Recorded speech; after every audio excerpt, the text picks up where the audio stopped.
책 읽어주는 미즈놀, 반드시 이기는 투자, 이를 위한 기초 다지기, 타이밍의 마법사들 12장입니다.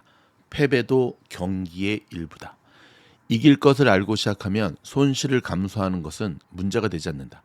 궁극적으로 이익을 내기 위한 과정의 일부에 불과하다는 것을 알기 때문이다. 자, 여러분, 굉장히 중요한 이야기 제가 한 가지 해드릴까요? 주식 투자에서 반드시 이기는 고수들은요, 이기는 게임에만 이기는 게임 매매에만 들어가는 게 아니라 이미 이겨놓고 들어간답니다. 여러분, 큰 차이가 있어요. 이미 이겨놓고 들어가는 거예요. 자, 우리는 그를 위한 기초 다지기로 시작합니다. 바로 시작하겠습니다. 자신감과 손실 감수의 관계. 패배도 경기의 일부라는 생각은 자신감과 밀접하게 관련이 있다. 이것을 보여주는 사례가 린다 라시케다.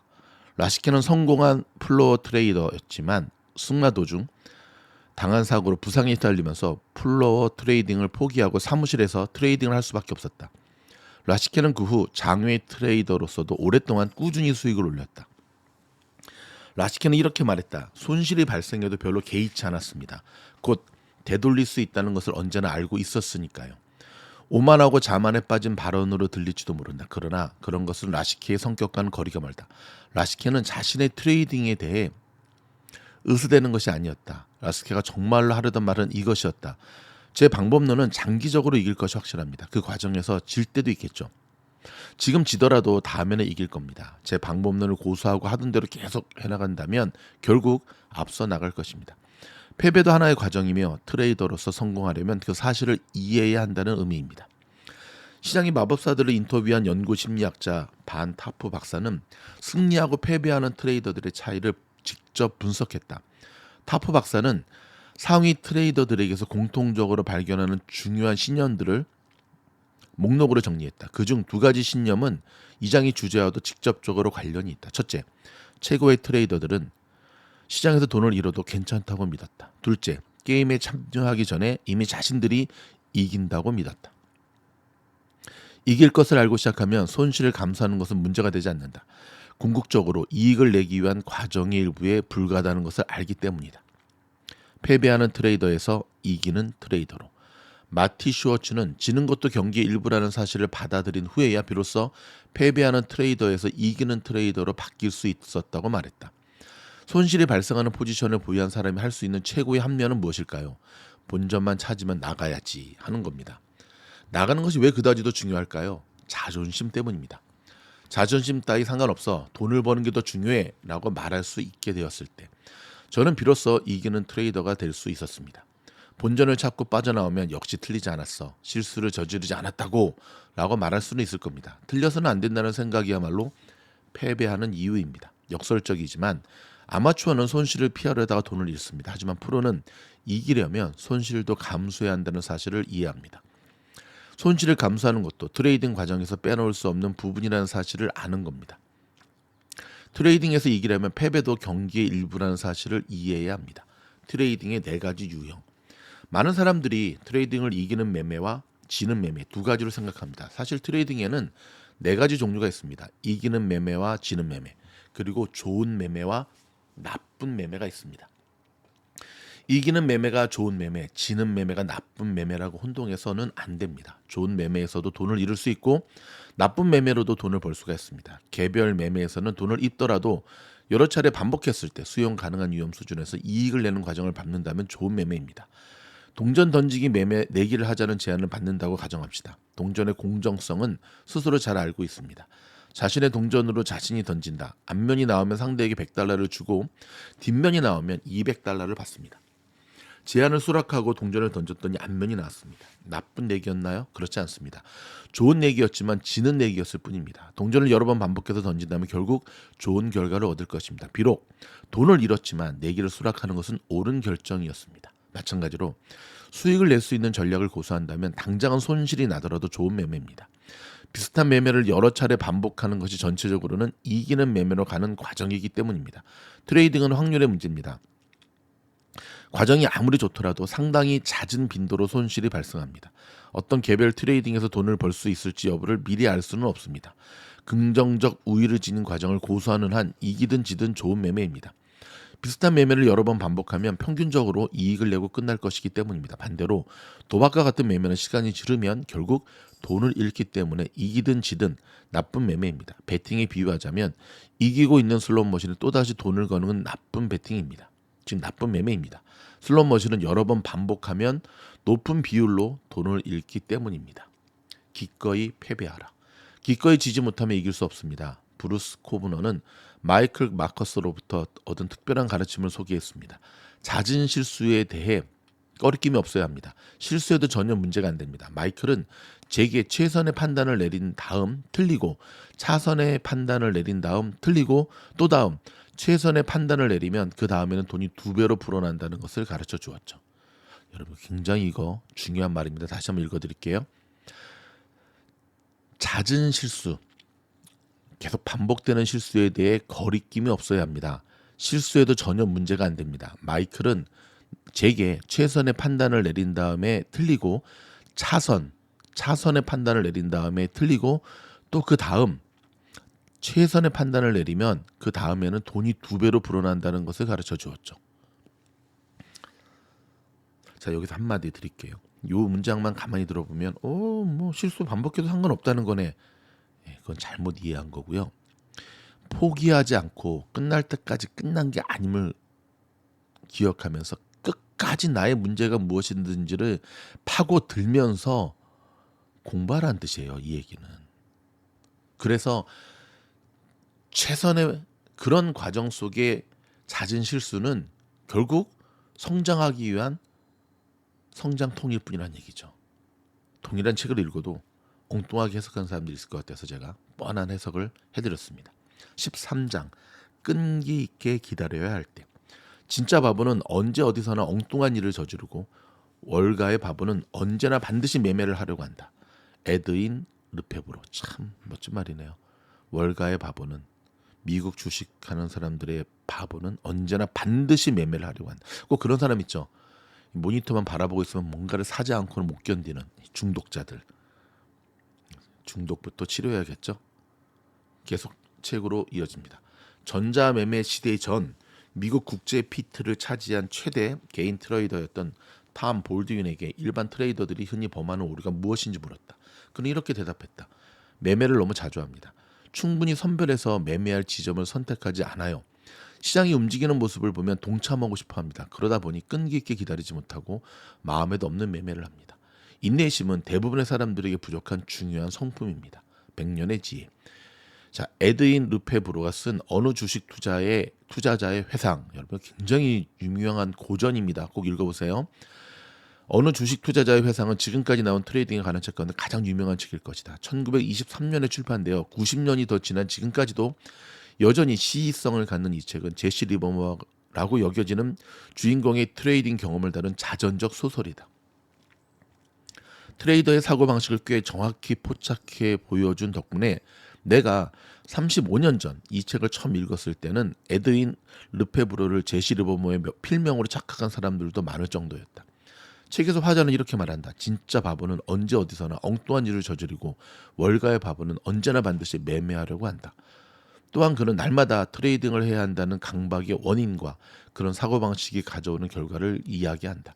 월가에서 발생하는 손실의 상당 부분은 상황과 무관하게 꾸준히 시장에 참여하려는 욕구의 원인이 있다. 심지어 전문 트레이더 중에도 정해진 급여를 받듯 날마다 집으로 얼마간 돈을 가져가야 하는 줄로 아는 사람들이 있다. 요점은 분명하다. 진정한 기회를 기다리며 늘 트레이딩에 참여한 상태이고 싶다는 유혹에 저항하는 인내심이 필요하다. 인내의 달인. 마이클 마커스는 인터뷰에서 자신이 성공한 트레이더로 거듭나는데 가장 큰 영향을 미친 인물로 에드 세이코타를 지목했다. 시스템 트레이딩의 선구자인 세이코타는 선물 시장에서 놀라운 복리 수익률을 달성했다. 1972년 $5,000로 출발한 한 계좌의 자산은 1988년 인터뷰 당시 25만%나 불어나 있었다. 인내는 마커스가 세이코타로부터 배운 특히 중요한 교훈이다. 마커스는 이렇게 회상했다. 한 번은 세이코타가 은에 대해 매도 포지션을 취했는데 시장이 계속해서 하락했습니다. 하루에 0.5페니, 1페니씩 하락했죠. 그러자 모두 강세를 낙관했습니다. 은 가격이 너무 싸서 올라갈 일만 남았다고 이야기했죠. 하지만 세이코타는 매도 포지션을 유지했습니다. 하락이 추세이고 이 추세가 바뀔 때까지는 매도 포지션을 유지할 생각이라고 말했어요. 추세를 따르는 그의 방식을 보면서 인내를 배웠습니다. 세이코타를 인터뷰할 당시 책상 위에 호가를 보여주는 단말기가 없었다는 사실이 의외여서 그에게 이유를 물었다. 세이코타는 쓴 웃음을 지으며 대답했다.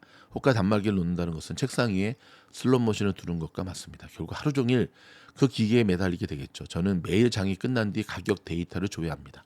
1일 가격 데이터를 바탕으로 조건이 충족되면 시스템에서 매매 신호가 발생합니다. 세이코타는 장중 시세 변동조차도 알려고 하지 않았다.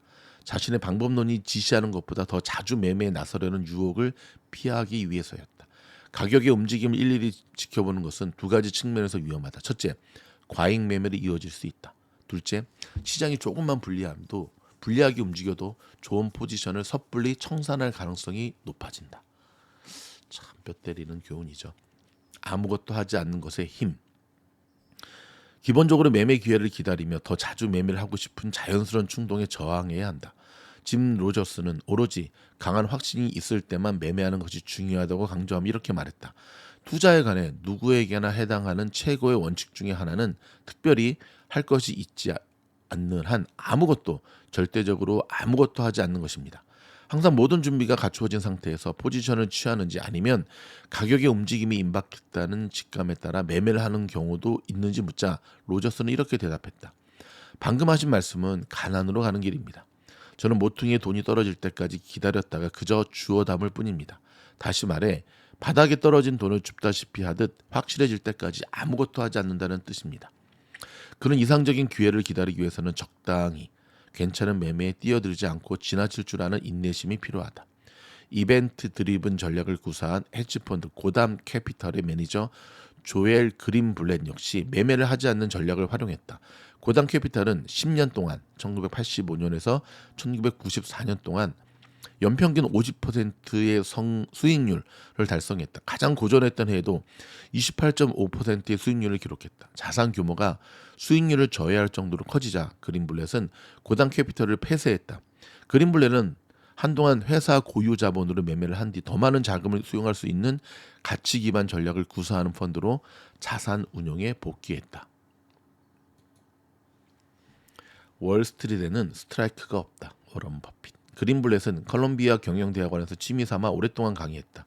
인터뷰에서 그는 급격한 기술 변화나 신제품, 기타 요인으로 인해 미래에 벌어들일 이익을 예측하기 매우 어려운 기업은 어떻게 하느냐는 학생들의 질문에 자신이 제시하는 조언을 소개했다.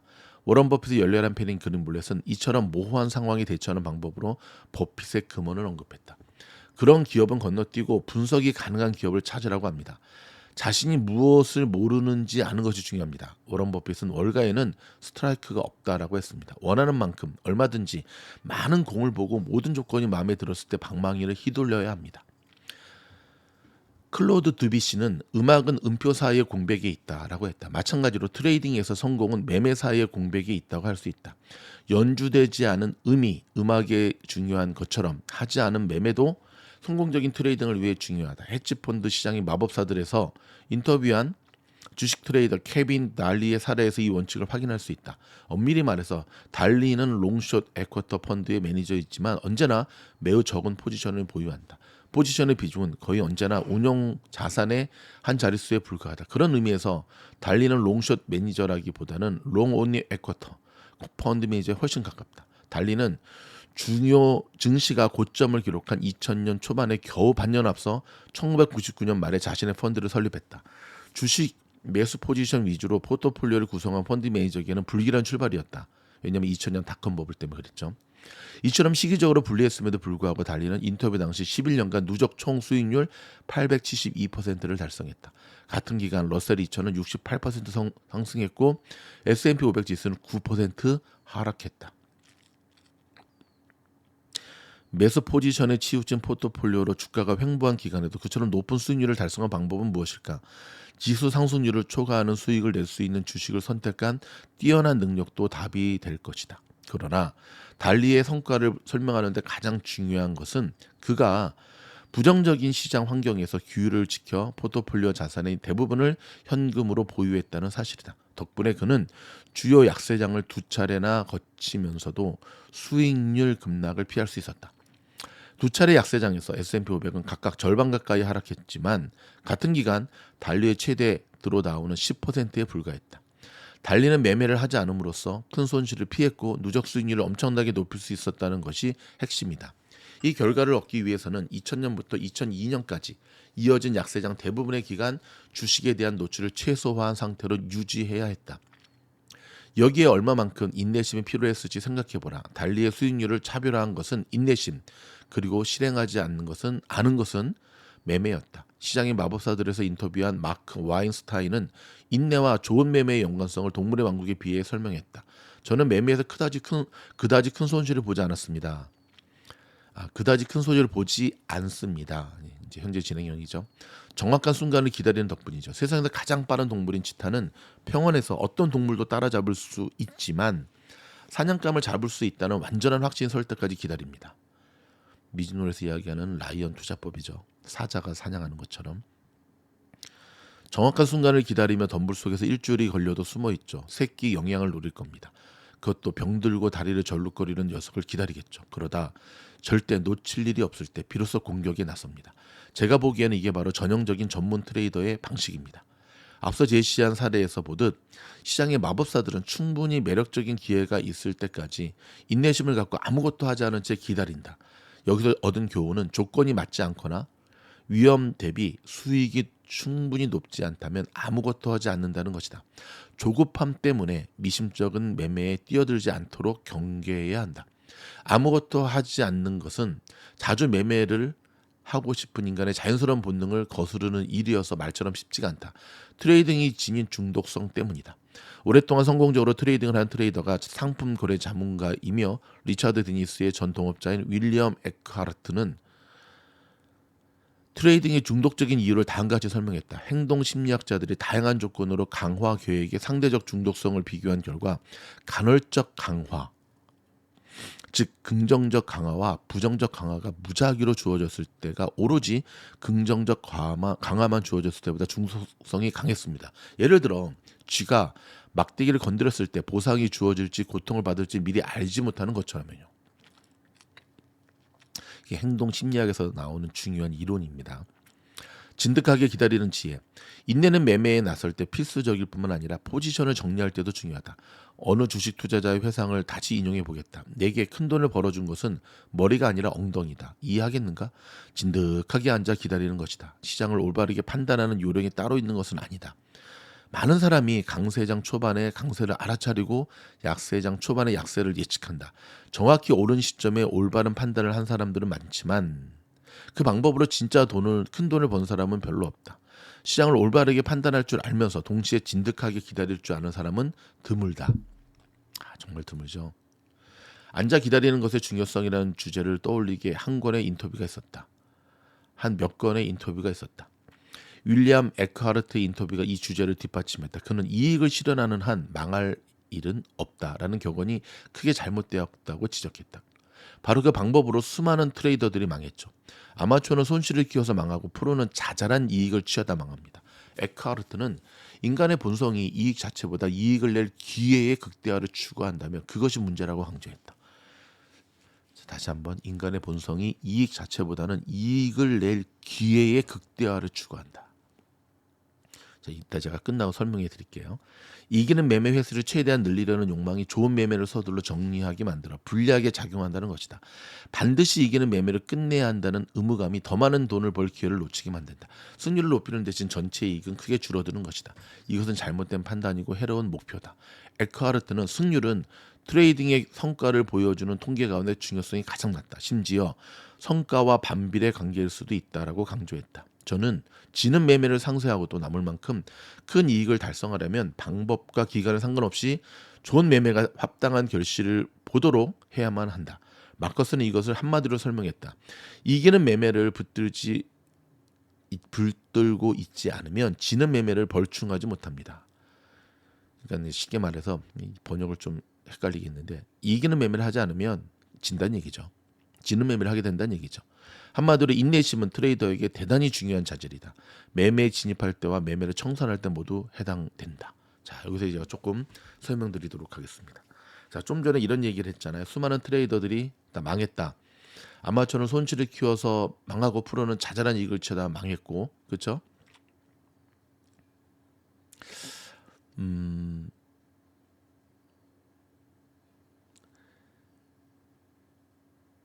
제가 최근에 몇몇 분들을 이렇게 상담을 하면서 한 가지 발견한 게 있는데, 저는 그 얘기를 들으면서 그래서 개미들은 주식에서 성공하기가 정말 어렵구나. 예를 들어서 굉장히 일찍 주식을 잡아서 뭐 예를 들어서 엔비디아나 뭐 SMCI나 굉장히 일찍 잡아서 뭐 200%, 300%뭐 이렇게 수익이 난 분들이요. 주식을 못 팔아요. 팔아야지 수익이잖아요. 근데 그분들의 과거를 보면 한때 2020년장에 벌었다가 다 토해낸 쓰라린 경험이 있는 분들이거든요. 그러니까 다시는 그런 실수를 하지 말아야겠다고 하면서 또 동일한 실수를 좀 범하고 있는 거예요. 그래서 제가 왜 안 팔아요? 그랬더니 아니 이거 팔면은 다시 이 가격에 주식을 잡을 수 없잖아요. 이 책에서 방금 이야기하는 거 있죠. 돈을 버는 것보다 개미들은 돈을 버는 것보다 어떤 그 돈을 버는 어떤 그 기회, 그 느낌, 그거에 더 집중하는 거예요. 그러면서 완전히 보보스에 빠지게 되죠. 그래서 예를 들어서 요즘도 보면 뭐 엔비디아의 상승 이제 시작이다, 뭐 펌핑하는 기사들 뭐 유튜브도 정말 많잖아요. 그런 것만 계속 들어오면서 본인 뇌 속에 있는 탐욕, 과거에 잃어버린 돈에 대한 복구 심리 이런 것들이 믹스가 되면서 이제 보보 수입에 빠지게 돼서 주가 계속 내려오는데도 올라갈 거야 하면서 결국은 과거에 저질렀던 실수를 또 다시 저지르는 거예요. 그리고는 나중에 또 다 토해낸 다음에 하는 말이 이럴 줄 몰랐다. 이럴 줄 몰랐다. 여러분 어떻게 생각하십니까? 많은 사람들이 강세장 초반에 강세를 알아차리고 약세장 초반에 약세를 예측한다. 정확히 옳은 시점에 올바른 판단한 사람들은 많지만 진짜 큰 돈을 번 사람은 별로 없다. 기다리지도 못하고 수익 실현도 못하고 또 다른 운빨 매매라는 거예요.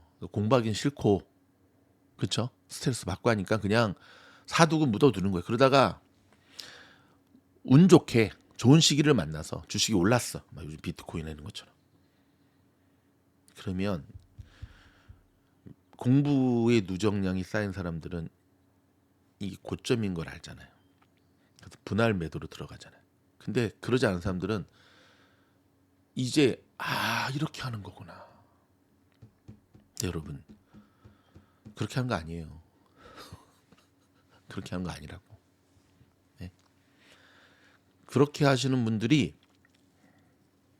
저지르는 큰 실수 중에 하나가 뭐냐면 버블을 구별해낼 수 있는 눈이 없어요. 기다림이라고 하는 것은 공부한 것이 전제가 되는 기다림인 거예요. 이걸 제가 조금 알기 쉽게 설명드릴까요? 이 책에도 나왔잖아요. 치타가 사냥하는 것. 저희 미진호에서는 사자가 밀림에서 사냥하는 것. 사냥에 나선 사자는 자기의 목표물을 사냥감을 바라보면서 기다리는 거지. 자빠이 자면 사냥에 성공할 수 있겠습니까? 똑같이 기다리죠. 사자 하나는 그냥 놓여 자. 따뜻한 햇볕에 뭐 저희 고양이처럼 그냥 자빠이 자고 막 그냥 앞에서 먹잇감이 지나가든 말든 막. 그건 기다리는 게 아니에요. 그러니까 동일한 책을 읽어도 왜 이게 나의 매매에 적용이 못 되는가? 자기가 편한 대로 해석을 하거든. 아셨죠? 그런 유혹에서 벗어나셔야 되는 거예요. 수익화되지 않는 금액은, 여러분의 계좌로 인출되지 않는 수익은 숫자일 뿐입니다. 사라지는 신기루일 뿐입니다. 명심하시기 바랍니다. 14장 트레이딩에서 충성심은 미덕이 아니다. 좋은 트레이더는 자신이 틀렸다고 생각하면 포지션을 청산하고, 뛰어난 트레이더는 더 나아가 반대 포지션을 구축한다. 와, 이거 참, 트레이더로서 성공하고 싶다면 기존 포지션에 충성해서는 안 된다. 똥꼬집 부리지 말란 얘기죠. 트레이딩에서 버려야 할 것. 충직하다는 것은 좋은 성품이다. 가족, 친구, 반려동물이 대상일 때는 그렇다. 하지만 트레이딩은 다르다. 충성스러운 트레이더는 끔찍하다. 특정한 의견이나 포지션에 충성한 결과는 참담할 수 있다. 충성하지 않을 때 유연한 대처가 가능하다. 자, 역으로 말하면 왜 여러분이 유연한 트레이딩이 안 되느냐? 여기 이 책에서는 좀 번역이 좀 아쉬워. 충성이라는 표현을 썼는데 그게 아니라, 충성이 아니라 너무 고착화된, 고집스러운, 한쪽이 옳다라고 생각하는 그런 게 있었다는 거죠. 시장이 틀렸다고 말하고 있다. 2009년 4월, 2008년 말에서 2009년 초에 걸친 금융시장 붕괴의 여파, 서프라임 사태죠. 이 여파로 콤오션은 여전히 시장을 매우 비관했고 그에 따른 포지션을 취했다. 하지만 그는 말했다. 시장은 제가 틀렸다고 말하고 있었습니다. 오션은 이렇게 생각했다. 중국이 회복하고 금속 가격이 상승하고 호주 달러와 가치도 상승하고 있어요. 무슨 뜻일까? 세상 어딘가는 회복하고 있다는 뜻이야. 따라서 전 세계가 심각한 상황이라는 논지를 고수할 수는 없어. 지금 실제 전개되는 상황에 적합한 가설은 아시아는 사실 이제 괜찮아 보여. 아시아가 주도하는 회복세가 적절한 시나리오지. 오션은 자신의 주요 기본 전제가 틀렸다는 것을 인식하자 그것을 포기했다. 주식시장과 상품시장 모두 결국 수년간 이어질 상승세에 돌입했으니 원래 예상을 고수했다면 결과는 참담했을 것이다. 애초 전망이 완전히 빗나갔음에도 불구하고 오션은 그해 이익을 낼 수 있었다. 유연성을 갖고 자신의 세계관이 틀렸음을 인정한 뒤 시장의 방향에 대한 생각을 완전히 뒤집은 덕분이었다. 야, 이쯤 되면 이제 진짜 고수죠. 그렇죠? 우리가 트레이딩을 할 때도 손절하고 바로 포지션을 변경할 수 있는 게 정말 힘들다는 걸 알잖아요. 오션은 유연한 태도의 기감이 되는 인물로 조지 소로스를 꼽는다. 조지 소로스는 내가 만나본 사람 중 가장 후회를 덜하는 사람입니다. 특정한 아이디어에 감정적 애착이 없죠. 매매가 잘못되면 손절하고 다음으로 넘어가서 다른 것을 합니다. 소로스는 한때 외환 포지션을 대규모로 보유했습니다. 그 포지션을 하루에 2억 5천만 달러 가까이 벌었죠. 금융지에서 그 포지션에 대해 언급한 적이 있는데 소로스의 중요한 전략적 관점으로 들렸어요. 그런데 시장이 반대 방향으로 움직이자 그 많던 포지션을 그냥 청산해 버렸어요. 남김없이. 존스의 방향 전환. 나는 2주 간격으로 폴 튜러 존스를 몇 차례 방문해 인터뷰를 했다. 첫 번째 인터뷰에서 존스는 주식시장의 상당한 약세를 전망하고 S&P 500 지수에 대해 매도 포지션을 크게 취했다. 두 번째 찾아갔을 때 주식시장에 대해 그의 견해는 전혀 달라져 있었다. 시장이 예상한 하락세를 그리지 않는 것을 보고 존스는 자신이 틀렸다고 확신했다. 두 번째 만남에서 그는 단호하게 말했다. 이 시장은 품절입니다. 존스는 기존 매도 포지션을 포기했을 때뿐만 아니라 애초 전망이 틀렸다는 증거를 보고 그것을 근거로 매수 포지션을 취했다. 자, 여기서 한마디.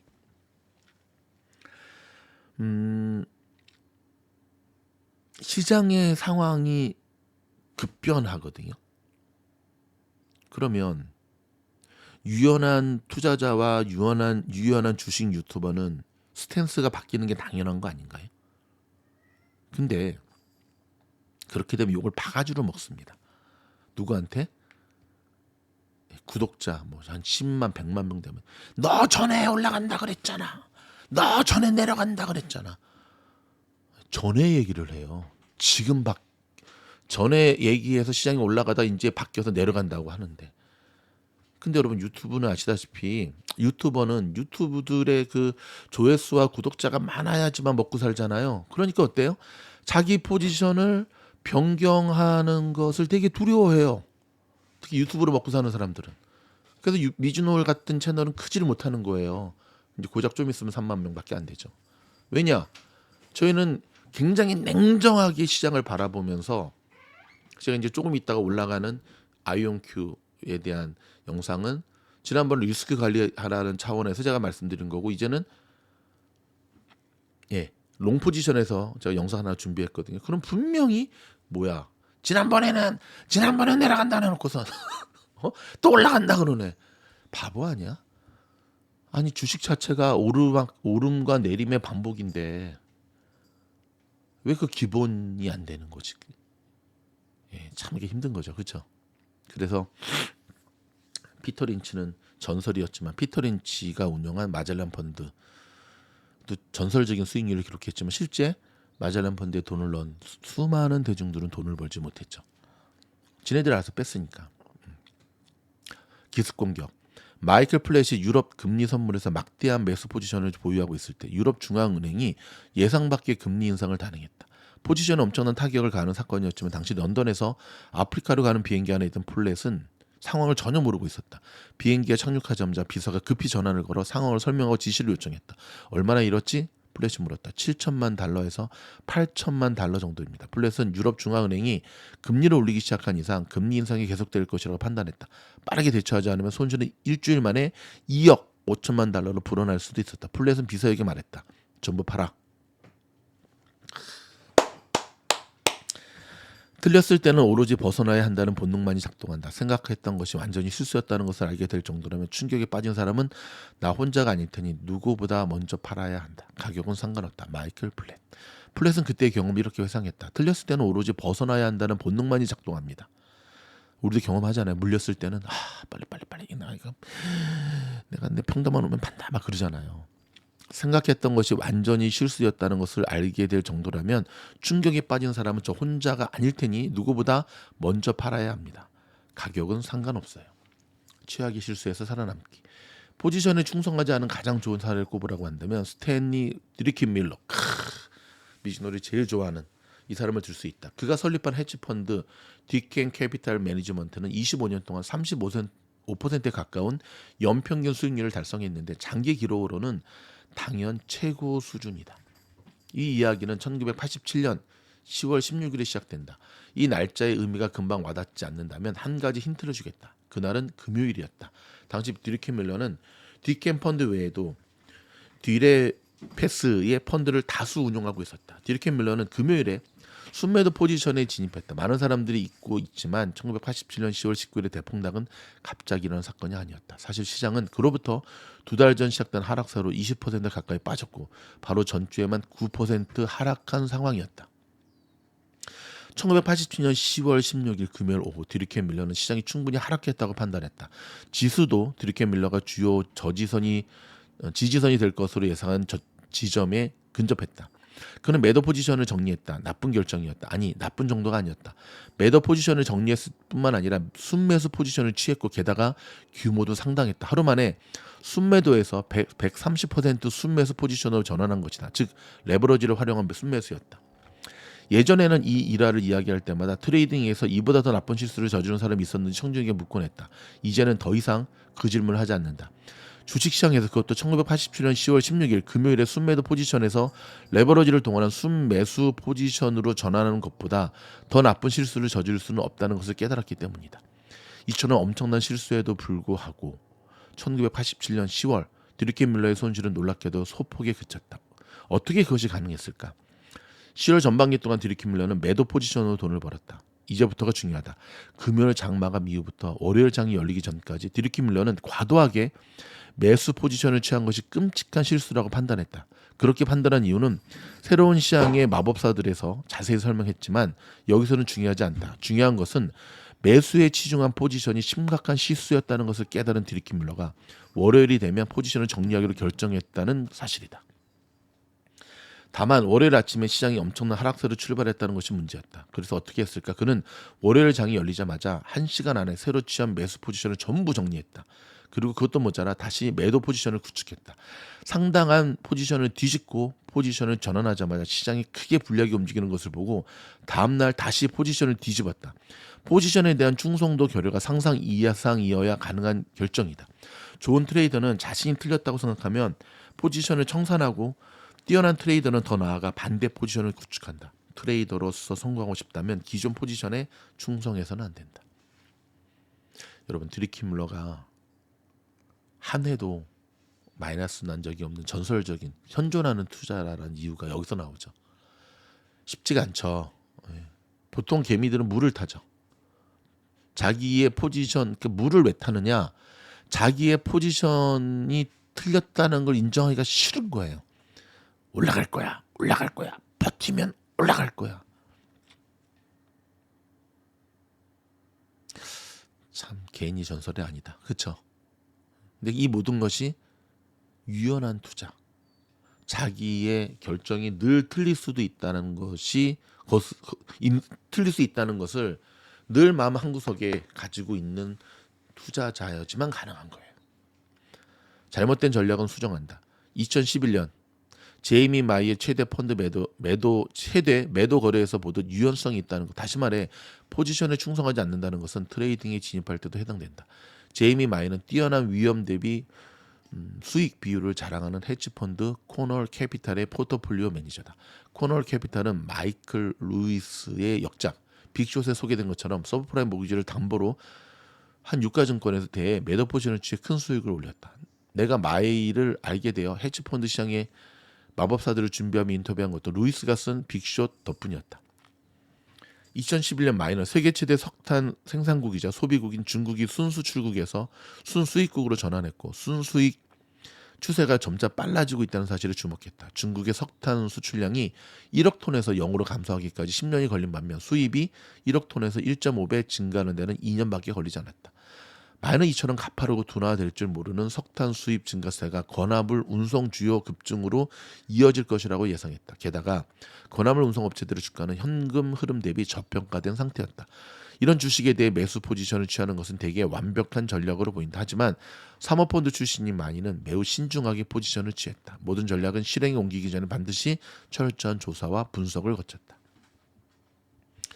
더 깊이 파고든 마이는 신흥국 시장에서 원자재 상품 수요가 증가하며 운임이 상승했고 그것이 몇 년 전 조선업 호황으로 이어졌으며 그때 건조된 화물 운반선들이 막 운항을 시작하면서 선봉량이 연간 20% 증가했다는 사실을 알아냈다.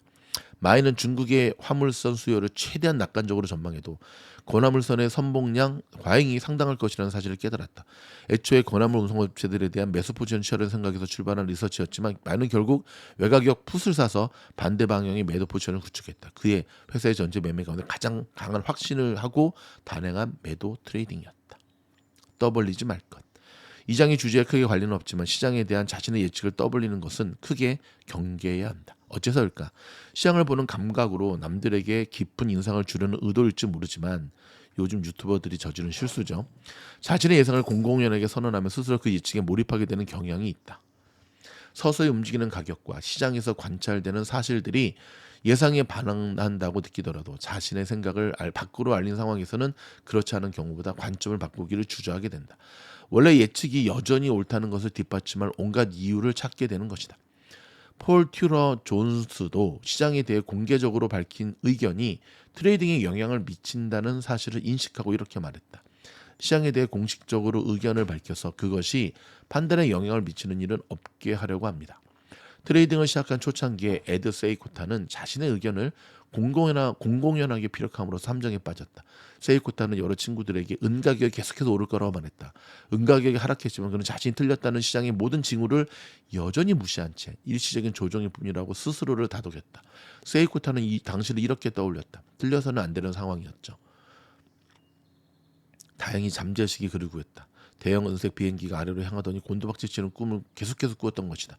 세이코타는 메시지를 얻었다. 결국 은에 대한 매수 포지션을 모두 정리했어요. 심지어 매도 포지션을 취했더니 더 이상 같은 꿈을 꾸지 않았죠. 여러분, 마음 편한 투자해야 됩니다. 혹시 여러분이 어떤 종목을 샀는데 밤마다 자꾸 그 종목 때문에 걱정돼가지고 막 그냥 잠도 설치고 그럼 주식 잘못하신 거예요. 요거에 대한 것은 제가 주말에 올려드리는 영상에서 다루도록 하겠습니다. 자, 오늘 제가 14장까지 읽어드렸거든요. 자, 15장 다음 장에는 규모가 중요하다. 블랙잭과 마찬가지로 트레이딩에서도 이길 확률이 높은 매매는 규모를 키우고 확률이 낮은 매매는 포지션을 작게 취하거나 전혀 진입하지 않음으로써 지는 전략을 이기는 전략으로 바꾸는 것이 다 가능하다. 여기를 읽어드리도록 하겠습니다. 변함없이 책 읽어주는 미주노래 후원해 주시는 많은 분들께 진심으로 감사를 드립니다. 성투하십시오. 고맙습니다.